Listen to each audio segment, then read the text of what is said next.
Royal Enfield নিয়ে অনেকে শুধু বাইকের লুক আর সাউন্ড এতটুকুই জানে, কিন্তু কিছু অজানা তথ্য আছে যেগুলো অনেকে শোনেননি। মোটরসাইকেল ব্র্যান্ড রয়্যাল এনফিল্ড হলো বিশ্বের সবচেয়ে পুরনো মোটরসাইকেল কোম্পানি, যেটা এখনও উৎপাদন চালিয়ে যাচ্ছে। ১৯০১ সালে ইংল্যান্ডে শুরু হয়েছিল।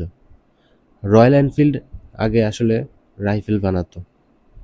দ্বিতীয় বিশ্বযুদ্ধের সময় ব্রিটিশ আর্মি এর জন্য বাইক বানানো হতো।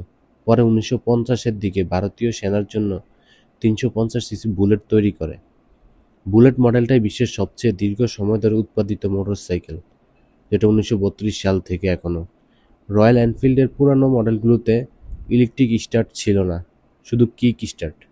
পুরানো রয়্যাল এনফিল্ড বাইক এখন ভিনটেজ মার্কেটে অনেক দামি। যারা বাইক সংগ্রহ করেন তাদের কাছে এটা একটা গর্বের বিষয়। রয়্যাল এনফিল্ডের সাউন্ড একটা আলাদা পরিচয়। অনেক বাইকার বলেন রয়্যাল এনফিল্ড কেনা মানে বাইক না, একটা অনুভূতি কেনা।